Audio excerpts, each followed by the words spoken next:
I'm keeping it my Civic. I'm bouncing in my Civic. I'm riding in my Civic. I got a good gas. Hey, what's up, y'all? This boy, and this shit around 254. And we tuning in for another one. Just been thinking about some things I plan to do to the whip.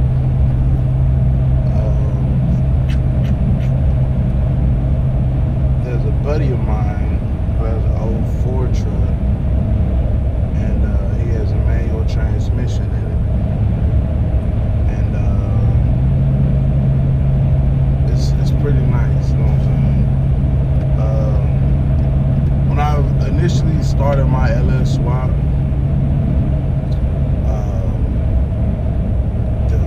the initial goal was just to go from a carbureted setup and go to something that was fuel injected, like these newer vehicles where there's not a lot of issues with starting in the cold, which usually in Texas isn't really an issue, but here lately it's been pretty cold. There's a reliability issue sometimes with cars. Fuel economy that plays into the engine as well as whatever transmission that you're running. And for the Caprice, you know, or if you didn't know, I got a 4L60E behind the 5.3. With the C10, I have a 350 trans behind it. And I really just went with 350 trans because it was like easily accessible and it was right there at the moment. And you know, for the price, like I couldn't beat it.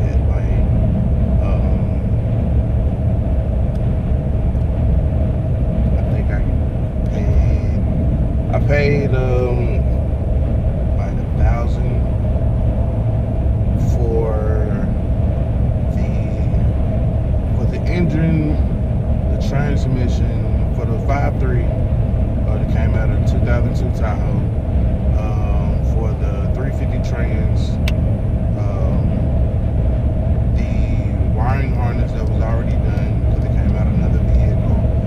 My wiring harness does not have the setup for the electronic transmission, and it came with the computer already tuned. So pretty much all I had to do was get everything together and kind of throw it in the vehicle.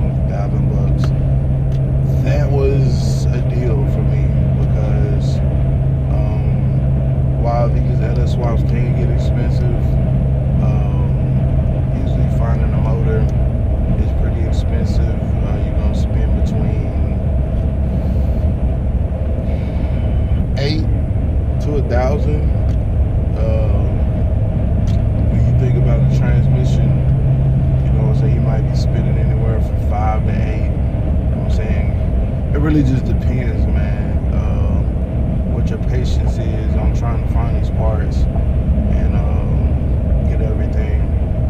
For your harness, I would say the harness is like a very, very, very vital piece, because if it's not done right, then your engine's not gonna run. Like I said, that one I got off in like a package deal for like $1,000. The one of my Caprice, I paid $600 for it, and the computer. It is a little bit nicer. A shop up in Alvarado was able to do it for me. So it just kind of depends. Like me personally, I didn't feel comfortable doing the harness.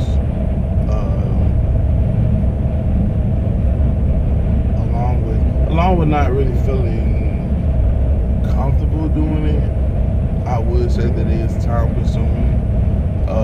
And I have my LS swaps to the point where that was really all I was lacking. Everything else was kind of pieced together. I had all my parts, and I just wanted to be able to go ahead and wire it up the easiest way possible. So I went ahead and spent the money on the harness. As long as it works, it's fine. I would say that it's not hard, because there's a lot of to-dos or how-tos on how to do it. So it's really just, it boils down to how much time you have. A lot of guys don't have as much time.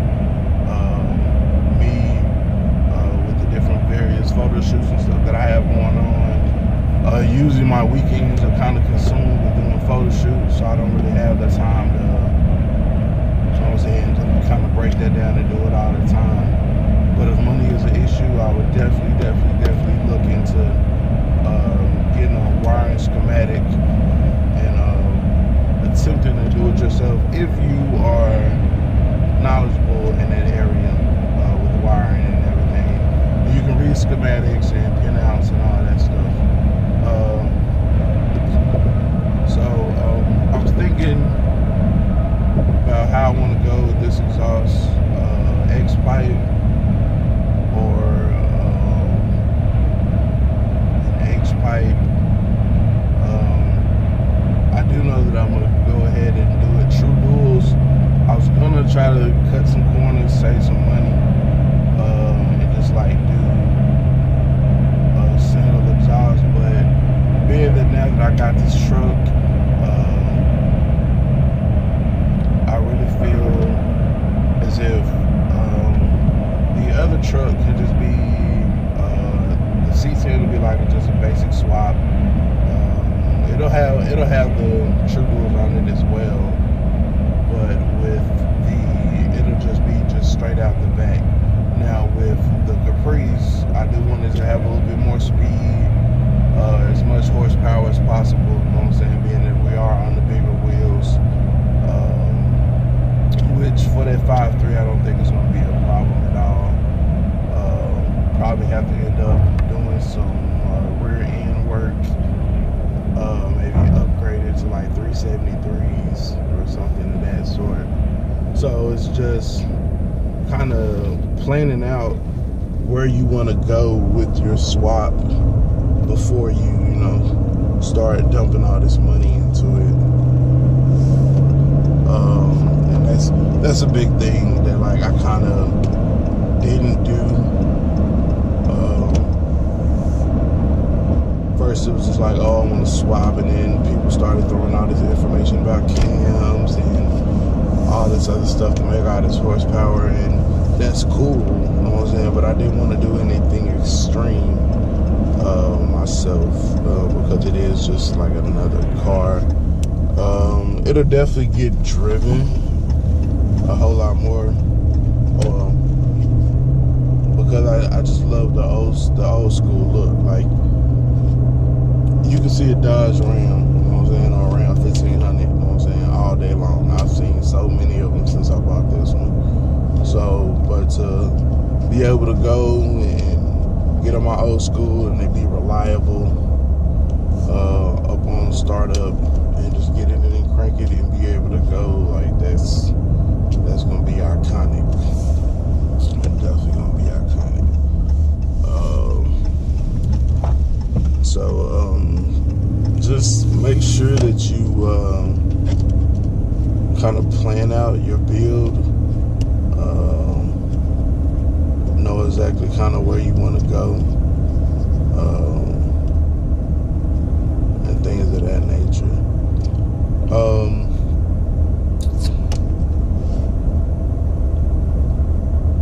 So the C10, like I said, is going to be more of just a regular build. Don't plan on doing anything major to it. With the Caprice down the line, at the exhaust, and I get it rolling and get all the bugs out, I do plan on maybe doing something to try to get more horsepower. Subtle things. I was thinking about the transmission. I think it'd be pretty cool to have like a two-door box Chevy with a transmission, but I know it's a lot more to go off into that. And then, you know, with the tuning and stuff, you could probably be quicker. I'm probably be quicker with a automatic transmission, but it's just more of a kind of seeing where we want to go with it and everything. But that's definitely gonna be like kind of a more sportier build. The C10, not really sure where I want to go with the C10. I'm really not sure.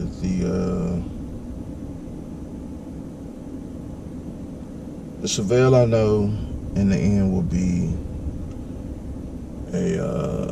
like a Sunday pull-out type of car. The oldest one is a 73. It's carbureted. I'm gonna leave it carbureted. I just want it to be, you know, good condition or whatever. You know what I'm saying? And you know what I'm saying, good running condition. You know, pull it out, take it to shows, things of that nature. The Caprice, like I said, I'm thinking about doing the whole ordeal with the X-pipe, scavenging the gases and stuff. I don't think I'm gonna do anything with the like a supercharger or a turbo or anything like that.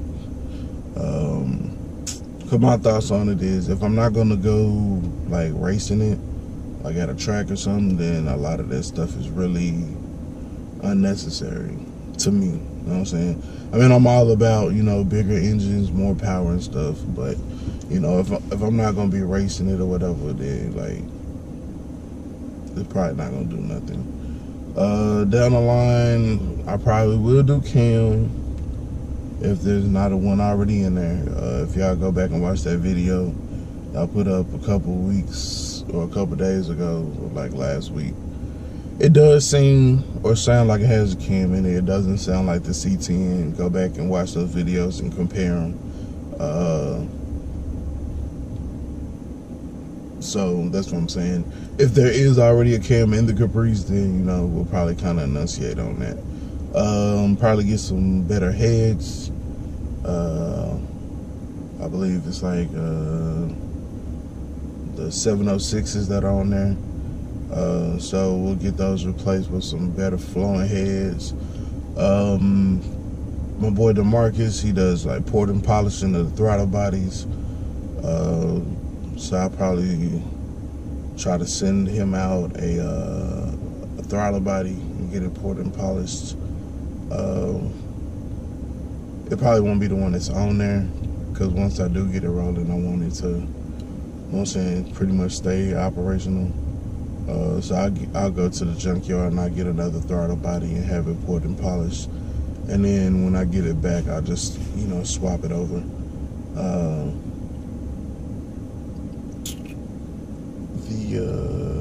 See what else. That's pretty much all it's gonna be, man. Like cam heads, X-pipe.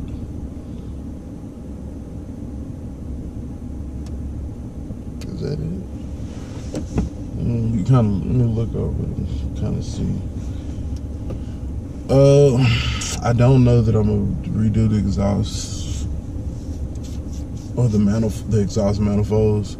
I do have the hooker cast iron joints that are already like turned.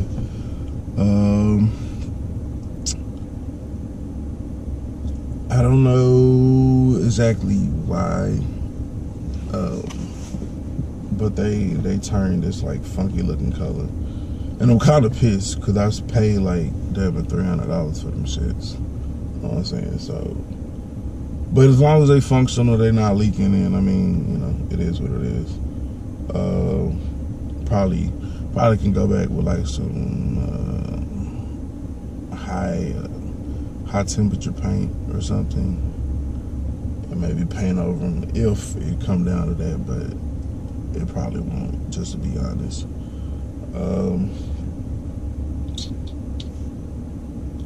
Get my interior pieces together, man. That's another thing. Probably gonna do some custom made stuff. There are guys out there that sell Caprice parts and stuff like that, but to my, I won't even say that it's theirs. I won't even say that they're charging too much. It's just something that I can't afford. Not for no used parts. I'd rather spend my money on something that's maybe custom fabricated, nothing. You know what I'm saying? Not parts that are like 30 plus years old, you know what I'm saying, that somebody took off a car and then threw into mine. If I do stick with some original stuff, like, it will be like something 9 times out of 10 I'm gonna have to just check the junkyard and go and get it myself. I'm trying to do, like I said, I'm trying to do this thing on a budget, man. I got the C10, I got the Chevelle, and I got the Caprice, and I got a truck note, and I got a mortgage. You know what I'm saying? So,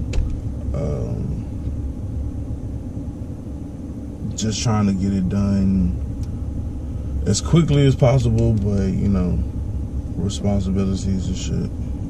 That's how I go. So,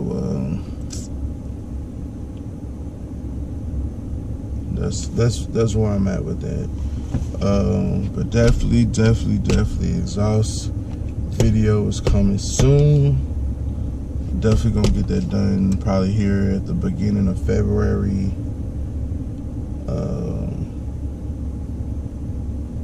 And go ahead and get that rolling.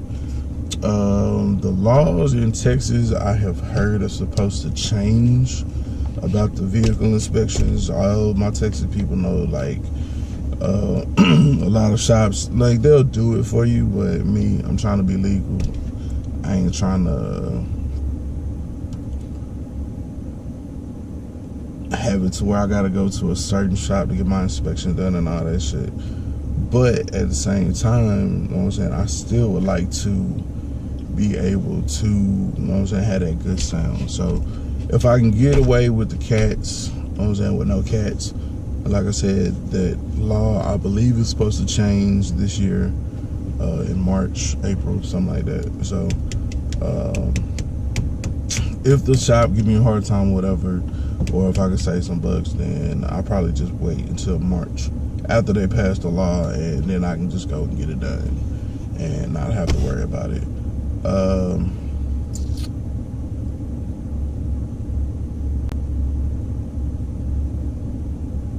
Yeah.